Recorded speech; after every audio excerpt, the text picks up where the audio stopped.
오늘 함께 보실 하나님의 말씀은 신약성경 사도행전입니다. 사도행전 15장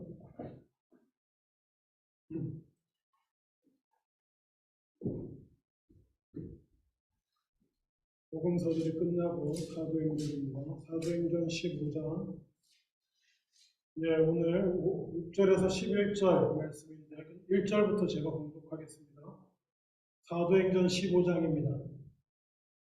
제가 가진 성경으로는 신약성경 213페이지 사도행전 15장 1절부터 제가 공독합니다. 어떤 사람들이 유대로부터 내려와서 형제들을 가르치되 너희가 모세의 법대로 할례를 받지 아니하면 능히 구원을 받지 못하리라 하니 바울 및 바나바와 그들 사이에 적지 아니한 다툼과 변론이 일어난지라 형제들이 이 문제에 대하여 바울과 바나바와 및 그 중에 몇 사람을 예루살렘에 있는 사도와 장로들에게 보내기로 작정하니라. 그들이 교회의 전송을 받고 베니게와 사마리아로 다니며 이방인들이 죽게 돌아온 일을 말하여 형제들을 다 크게 기쁘게 하더라. 예루살렘에 이르러 교회와 사도와 장로들에게 영접을 받고 하나님이 자기들과 함께 계셔 행하신 모든 일을 말하며 바리새파 중에 어떤 믿는 사람들이 일어나 말하되 이방인에게 할례를 행하고 모세의 율법을 지키라 명하는 것이 마땅하다 아니라 사도와 장로들이 이 일을 의논하러 모여 많은 변론이 있은 후에 베드로가 일어나 말하되 형제들아 너희도 알거니와 하나님이 이방인들로 내 입에서 복음의 말씀을 들어 믿게 하시려고 오래전부터 너희 가운데서 나를 택하시고 또 마음을 아시는 하나님이 우리에게와 같이 그들에게도 성령을 주어 증언하시고 믿음으로 그들의 마음을 깨끗이 하사 그들이나 우리나 차별하지 아니하셨느니라. 그런데 지금 너희가 어찌하여 하나님을 시험하여 우리 조상과 우리도 능히 매지 못하던 몽해를 제자들의 목에 두려느냐. 그러나 우리는 그들이 우리와 동일하게 주 예수의 은혜로 구원받는 줄을 믿노라 하니라. 아멘. 오늘은 공동회의가 있는 날입니다. 교회의 가장 큰 개교회의 가장 큰 회의가 공동의회고요. 의회에는 공동회의, 공동회의 이렇게 교단마다 조금씩 부르는 명칭이 다릅니다만은 그 공동의회에는 세례받은 그리스도인들, 세례받은 지교회 회원들은 다 참석하도록 이렇게 되어 있습니다. 그래서 교회법에 보면 따로 제적에 얼마 이렇게 정하지 않습니다.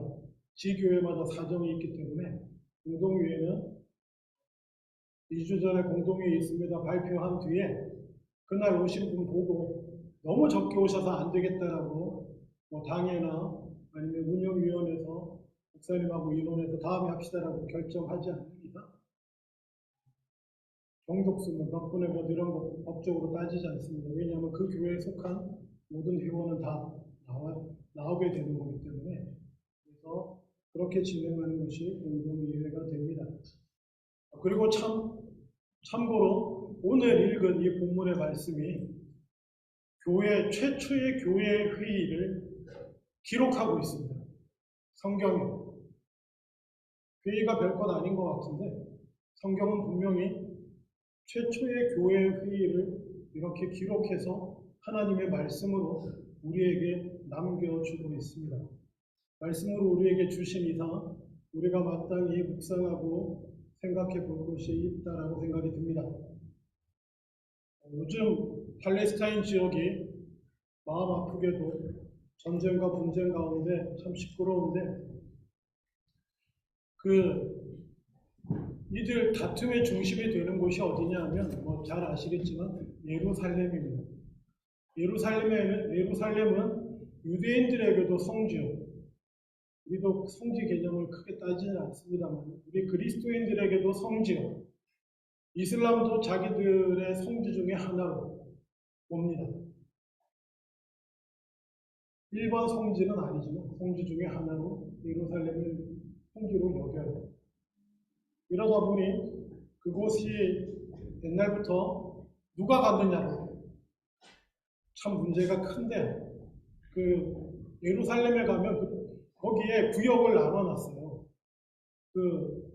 예루살렘을 성지로 삼는 사람들이 안전하게 서로 부대끼지 않고 싸우지 않고 안전하게 와서 예배드리고 성지에 들렀다가 가고 머물기도 할 수 있도록 구역을 나눠놨는데 여러분 생각에 누구 어디 구역이 있을 것 같습니까? 당연히 유대인들 구역이 있겠죠. 또 누구 구역이 있을 것 같습니까? 한참 싸우고 있는 이슬람 교도들에 대한 구역이 있겠죠. 그리고 또 빠질 수 없는 누구요? 저희 그리스도인들의 구역이 있습니다. 성지에. 근데 놀랍게도 구역이 하나 더 있어요. 구역을 3개로 나누지 않고 4개로 나눠놨어요. 그 하나의 구역이 뭐냐 하면 아르메니안 구역이라고 하는 데가 있습니다. 아르메니안이라고 하는 지방이 어디냐 하면 여러분 터키하고 러시아 사이에 지도 보시면 카스피해가 양쪽에 이 흑해가 있고 카스피해 호수 있고 이렇게 러시아하고 터키가 연결되는 듯한 그 땅이 있습니다. 거기가 아르메니아 지역이에요. 근데 그 사람들을 위한 구역이 예루살렘에 있어요. 옛날부터. 놀랍지 않습니까? 이 사람들은 당연히 그리스도인들이에요. 물론 동방 종교에 속하는 그리스도인들이지만은 왜냐하면 놀랍게도 최초로 그리스도인들 중에 최초로 성지 순례를 했던 사람들이 아르메니아인이라고 역사는 기록하고 있습니다. 아르메니아까지 복음이 전파되는데 성지 순례를 기독교권에서 성지 순례라고 예루살렘을 제일 먼저 찾아온 사람들이 아르메니아 사람들이라고 합니다. 그래서 옛날부터 처음 성지 순례 온 아르메니아인들을 위한 구역이 있었고요. 그래서 지금도 구역을 나누었는데 유대교, 기독교, 이슬람하고 옛날부터 아르메니아 사람들을 위한 성지 순례를 위한 구역이 남아 있습니다. 참고로 알아두시고요. 근데 제가 이 얘기를 왜 드리냐 하면 아르메니아 사람들이 성지 순례를 왔을 때에 그들이 와서 제일 먼저 가보고 싶어하는 가장 큰 구역이 있는데요. 그게 뭐냐 하면 아르메니아 구역에 있는 성 야고보 교회라는 교회가 있습니다. 혹시 예루살렘 가실 일이 있으면 지금은 아마 언제 다시 가게 될지 모르겠지만 혹시 가실 일이 있으면 성 야고보 교회라는 곳이 있습니다.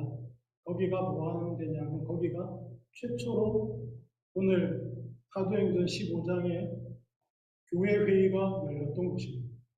그 자리 그 모임 했던 곳을 기념해서 성 야고보 교회로 이렇게 되어 있습니다. 제가 역사를 좋아하는데요. 다시 한번 말씀드리지만 하나님을 믿는 것은 뜬구름 잡는 얘기가 아닙니다. 하나님을 믿는 것은 어디 방구석에 들어가서 홀로 영적인 접촉을 하고 깨달음을 얻고 그러는 게 아니에요. 물론 그런 부분도 분명히 있습니다. 제가 지난주에 마이크도 안 나오는 김에 열심히 제 신앙 간증 비슷하게 말했던 이유가 기억나시겠지만 제가 너무 그런 부분을 불가시하는 것 같기도 해서 말씀드리긴 했습니다만 하나님은요, 하나님을 믿는다는 것은 예수님부터 시작해서 역사적인 것에 연결되는 것입니다. 이 땅의 실제와 연결되는 것이에요. 그래서 이 사도행전의 이 회의도요, 그냥 소설이 아니고요, 이거 그냥 역사 기록이에요. 그래서 역사학자들이 연구에 의하면 이 회의가 언제 있었을까? 사도 바울이 2차 선교여행 떠나기 직전이 아니었나 이렇게들 역사적인 연구를 하고 그래서 언제냐? 예수님 승천하시고 나서 49년 아니면 50년쯤 되는 그때다라고 보고 있습니다. 이 회의가 열린 날이 최초의 교회 회의이기 때문에 상당히 중요한 메시지가 여기에 많이 담겨 있습니다. 자, 본문이 너무 길고 시간도 없기 때문에 그냥 읽을 때 대강 보셨으리라 믿고 문제가 생겼어요.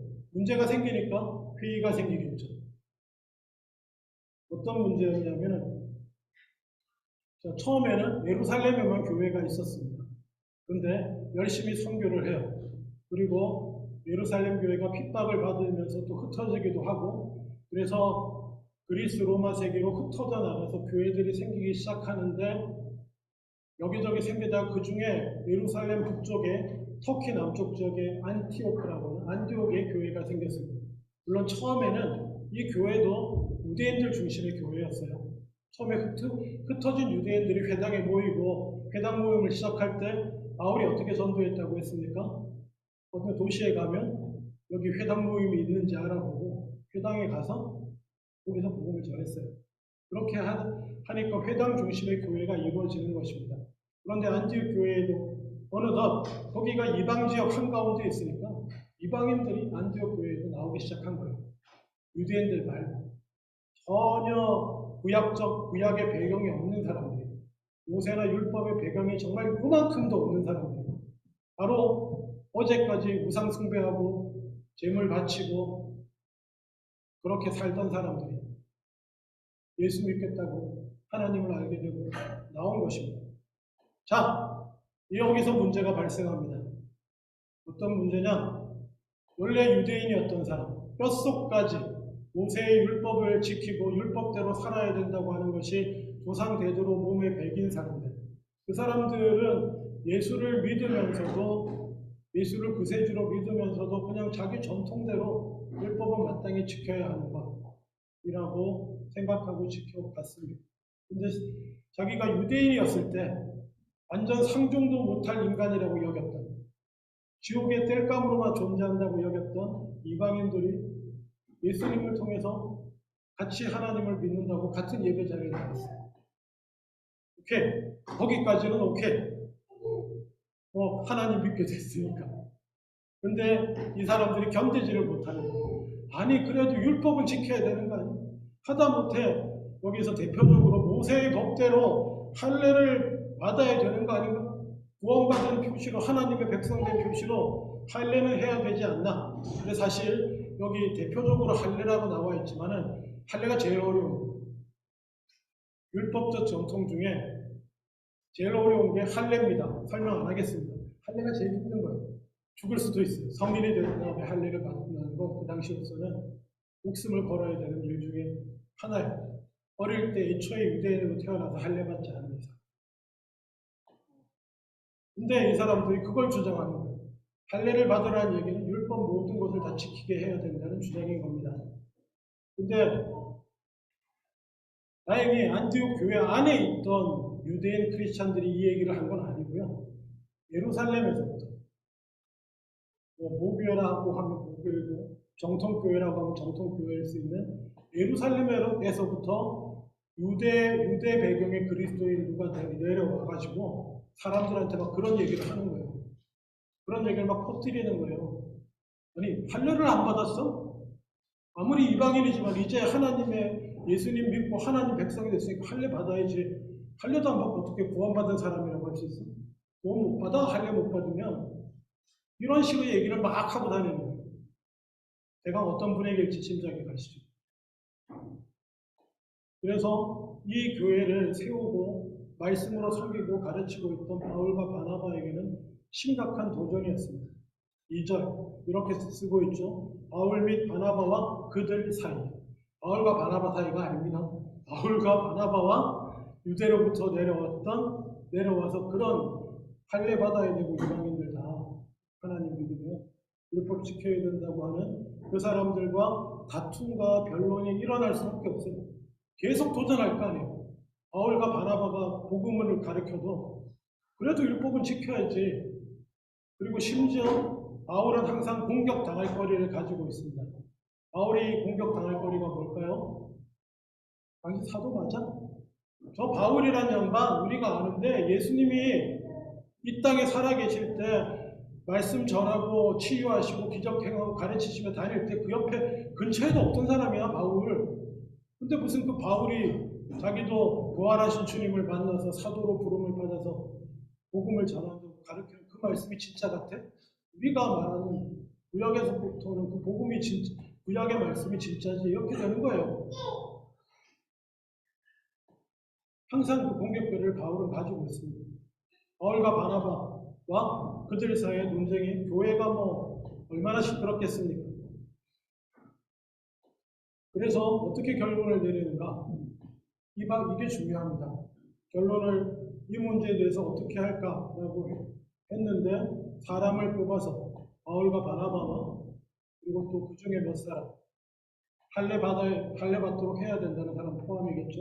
그 사람들을 뽑아서 예루살렘에 있는 사도와 장로들에게 보내기로 합니다. 그리고 교회의 전송을 받았다. 교회에 환영하면서 보낸 거예요. 바울과 바나바한테. 이게 뭐예요? 이런 느낌 아시죠? 잘 이렇게 환영하며 보냈다는 것입니다. 이거는 교회의 분위기는 뭐예요? 바울과 바나바를 통해 받은 복음을 우리가 지키겠다는 마인드가 교회에는 이미 있었다는 거예요. 누가 와서 뭐라 그래도. 그렇지만 뭡니까? 사도와 장로들에게 보내서 최종 결론을 얻기를 원하는 것입니다. 우리가 이렇게 믿으니까, 우리가 이게 좋으니까가 아니고 결론을 얻기를 원했어요. 그래서 쭉 내려와서 사절에 보면 사도와 장로들에게 영접을 받고 이렇게 회의가 진행이 됩니다. 거기에 나오는 대로입니다.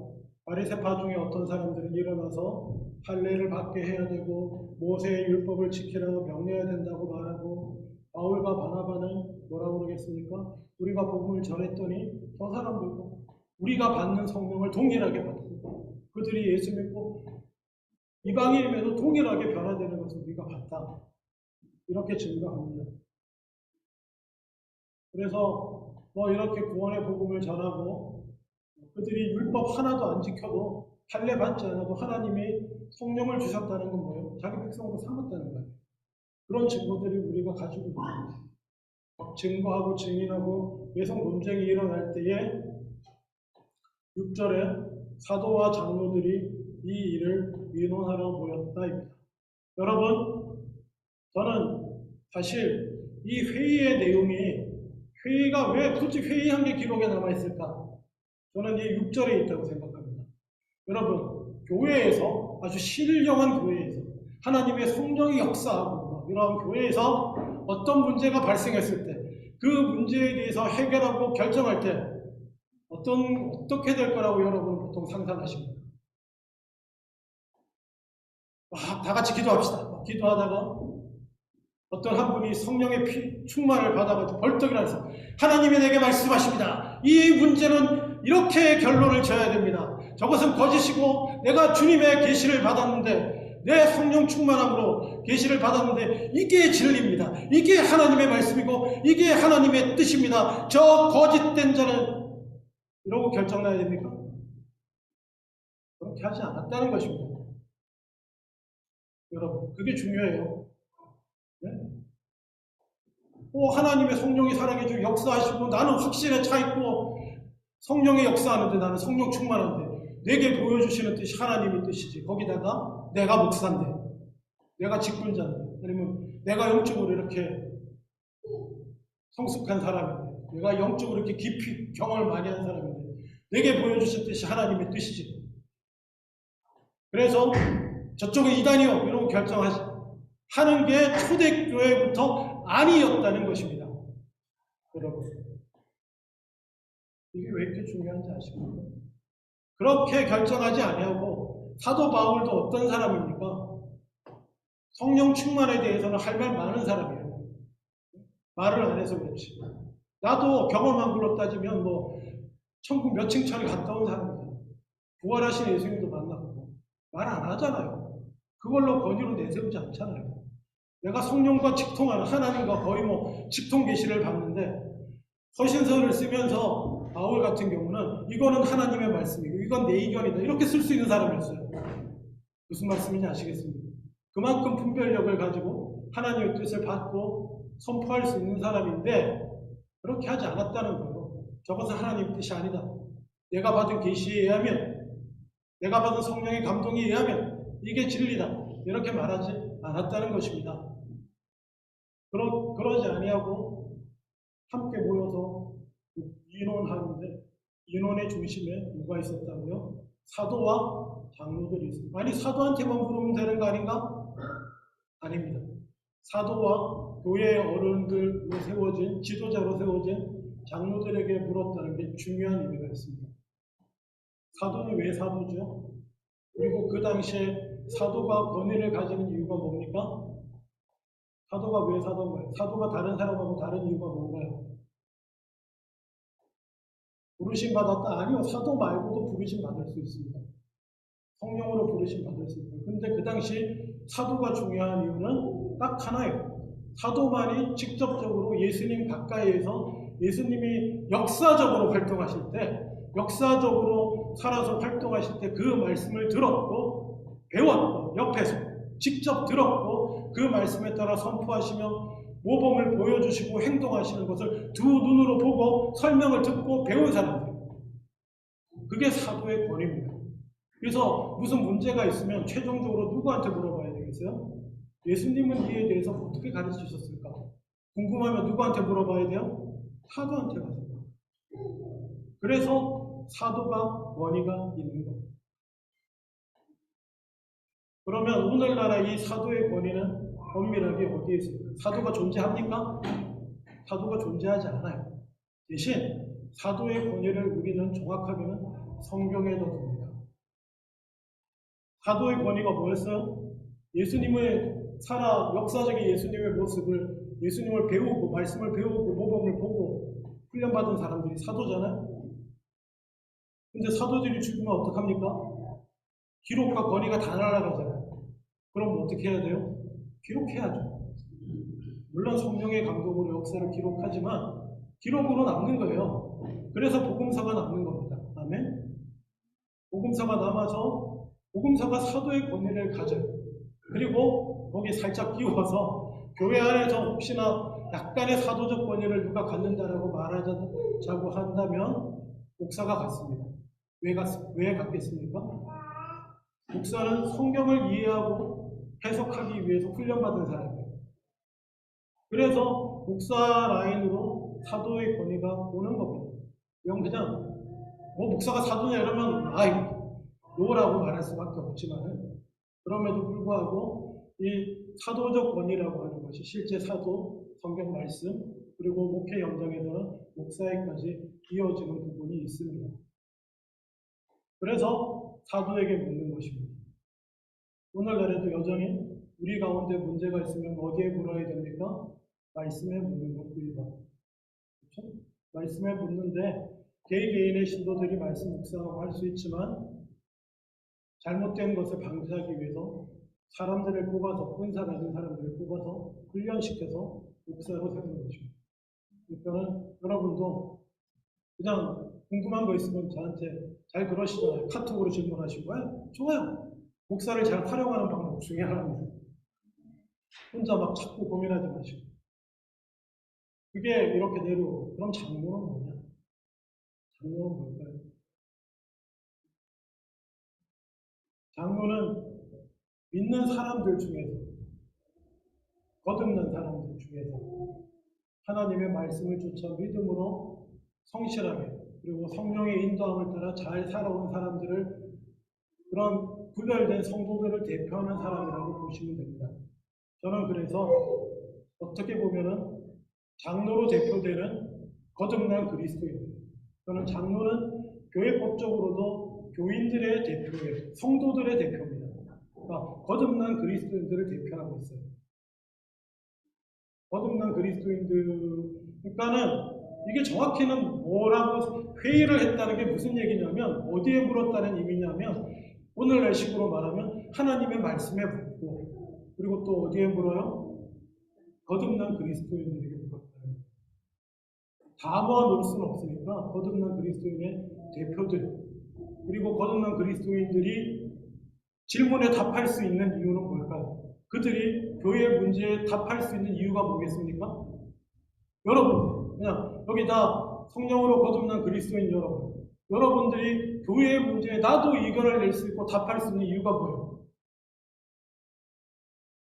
이유가 뭐죠? 여러분 안에 성령님이 계시기 때문입니다. 아멘. 여러분이 똑똑하고 세상 경험이 많고 지혜가 많아서가 아니에요. 여러분 가운데 같은 성령님이 여러분 가운데 함께 계시기 때문에 정확히 말하면 성령님의 권위를 여러분이 나눠 갖는 거예요. 그래서 어떤 문제가 있을 때 우리가 회의한다, 교회에서 회의한다, 묻는다 할 때는 말씀과 성령이 묻는 것입니다. 아멘? 이게 이제 회의라고 하는 공식적인 구도상에서는 초대교회에서는 사도와 장로들. 사도는 예수님이 가르치신 바들을 기억해내고 정확한 말씀의 의미를 설명해주고, 장로는 교인들의 대표는 그들에게 주시는 기도 중에 또 이렇게 성령님이 주시는 그들의 마음속의 소리들, 성령님이 주시는 음성을 전하는 거예요. 단 성령의 음성이라고 하는 건 아까 말씀드렸다시피 구별하기가 쉽지 않습니다. 그래서 항상 말씀의 검증을 받아야 되고, 그리고 한 사람이 뭐 내가 세게 받았다고 세게 말한다고 그거 되는 거 아니에요. 한 개인의 확신이 엄청나게 세서 교회를 거스리고 나가서 지 말씀에 따르는 사람을 모으면 그걸 뭐라고 합니까?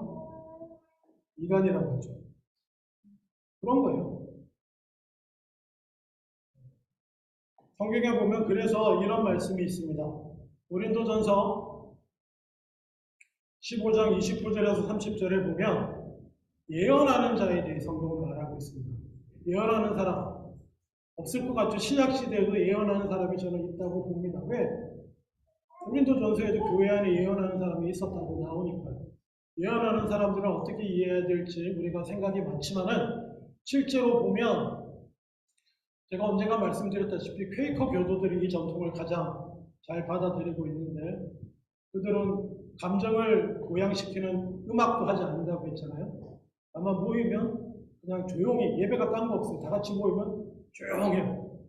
그래서 기도하다가 누군가 성령님이 자기를 통해서 말씀을 주신다고 생각하면 그 사람 벌떡 일어나서 얘기해요. 이게 아마 초대교회 예언 전통 같은 걸 텐데, 근데 그 예언에 관해서도 이미 초대교회 시대 때에 이렇게 말하고 있습니다.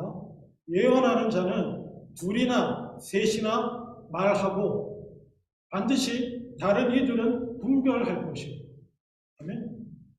이른바 하나님의 성령에 직통하는 음성을 들어서 확신 가운데 개인이 아무리 선포해도 두 사람, 세 사람 계속 얘기를 들을 것이고, 들은 후에 뭐예요? 우리는 분별을 해야 된다.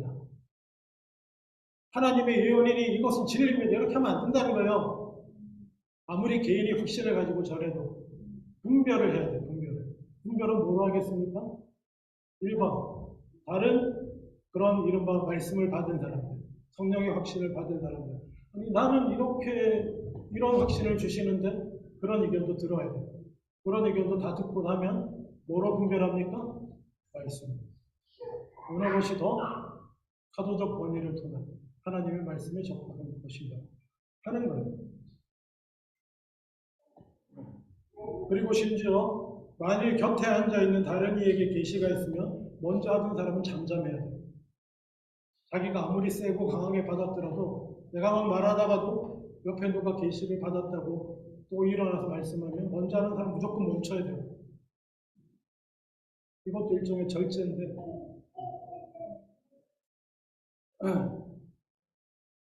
그래서 모든 사람으로 배우게 하고, 고린도전서 15장 31절에 모든 사람으로 권면을 받게 하기 위하여 하나씩 예언하게 할 수 있다. 교회가 허락할 수 있다. 이게 성경 말씀이에요. 그러니까 오늘날로 치면 이런 거예요. 내가 말씀을 보다가 강한 감동과 확신이 와요.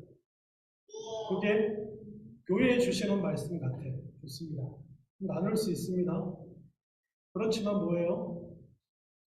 그게 확정된 거 아니에요. 분별함을 받아야 되고, 또 여러분, 내가 말한 그만큼의 권위가 누구에게도 있어요? 다른 모든 성도들에게 똑같이 있어요. 왜? 성령이 내 안에만 있는 거 아니에요. 아멘? 그래서 교회의 회의가 의미가 있는 거예요. 왜 의미가 있죠? 우리 모두가 다 거듭난 그리스도인이라면 우리 안에 성령님이 역사하시는 거예요. 우리는 의견을 나누고 조심스럽게 성령이 주시는 의견을 나누고 그리고 또 얘기하고 그리고 또 분별하고 말씀에 비춰보고 그리고 또 더하여서 고린도전서 10장 23절과 26절을 참고해야 되는데 23절에 모든 것이 가하나 모든 것이 유익한 것은 아니요 모든 것이 가하나 모든 것이 덕을 세우는 것은 아니니 그리스도인들에게는 놀라운 말씀이에요. 뭐라고요? 모든 것이 가해요. 아멘? 네. 그리스도인들을 가로막는 건 아무것도 없어요. 하나님의 말씀이라는 것이 우리 앞에 있지만 뭐 우리가 하나님 말씀 어기면 어떻게 해야 돼요? 회개하고 이런 거죠.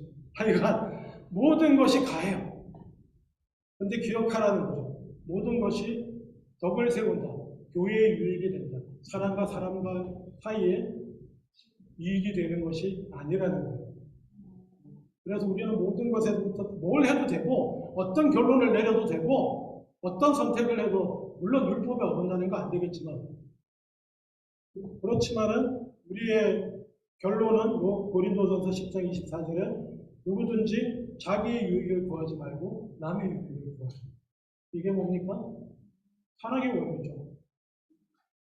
하나님 예수님이 말씀하신 사랑의 원리에 따라 뭘 해도 되는데 이렇게 해도 되고 이러면 어떠하리? 저러면 어떠하리? 교회 회의에서 공동회의에서 나오는 우리가 낼 수 있는 결론은 다 이런 것들이에요. 이러면 어떠하리? 저러면 어떠하리? 이래도 되고 저래도 되고 다 하나님의 영광을 위해서 하는 건데 모든 것이 가합니다. 그렇지만 뭐예요? 우리의 전체 공동체 유익과 덕을 세우는 이건 뭐 회의에서뿐만 아니라 모든 우리 삶에 걸쳐서도 그렇습니다. 그래서 교회의 결론은 어떻게 났습니까? 제1회 교회의 결론은 복음대로 가자. 복음대로 가는데 바울과 바나바가 말하는 복음대로 가자 하면 어떤 율법도 안 지켜도 된다고 결론 날 것 같죠? 그렇게 결론 안 나요. 할례는 어떻게 할례를 받으라고 해요? 할례는 안 돼. 다만 오늘 본문 20절에 보면 우상의 더러운 것과 음행과 목매어 죽인 것과 피를 멀리하라고 번면에 편지를 하자. 편지를 하면 예배 때 돌려줬거든요. 그 당시는. 그래서 이렇게 편지하는 걸로 하자고 결론이 나옵니다. 여러분, 재밌는 것이 우상에게 바쳤던 더러운 재물, 고기 먹지 말고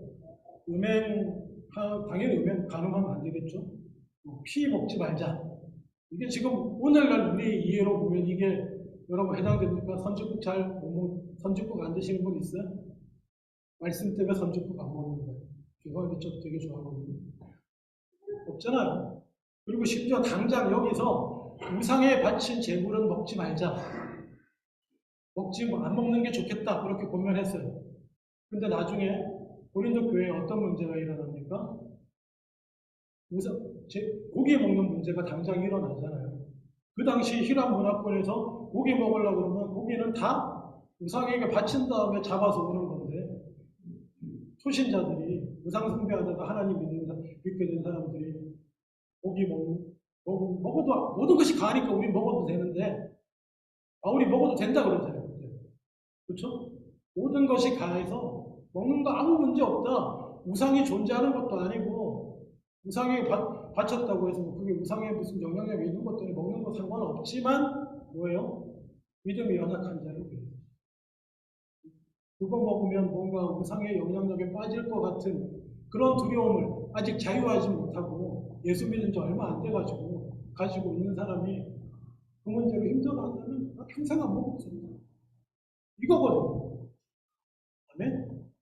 그러니까 초대교회 때부터 교회 회의의 결론이라는 건 그런 거예요. 교회에 유익한 대로 가자. 그리고 결론 내리는 그 순간에는 이렇게 생각한 거예요.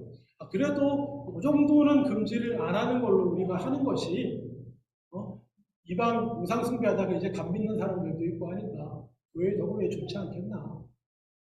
그렇게 결론 내리는 거예요. 아멘? 왜냐? 모든 것이 가하기 때문에. 복음에 어긋나는 겁니다. 자, 말씀을 맺기를 원합니다. 우리 그리스도인의 삶도 마찬가지예요. 우리 인생도 말씀과 성령의 조화로움 가운데 이루어져 나갈 수 있기를 주님의 이름으로 축원합니다. 우리의 삶에 부딪히는 모든 문제를 내 안에 역사하시는, 살아서 역사하시는 성령님의 은사와 또 뭐예요? 사도적 권위로 내 옆에 있는 하나님의 말씀. 그 두 가지에 언제나 물으면서, 그렇지만 뭐예요? 묻고 어떤 결론에 나도 상관없는데 모든 것이 가한데 범죄하는 거 말고.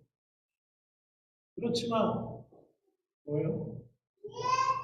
유익한 거, 사랑의 마음, 덕이 되는 결론을 내리면서 선택하고 살아가는 저와 여러분 다 되실 수 있기를 주님의 이름으로 축원합니다. 기도하겠습니다. 아버지 하나님,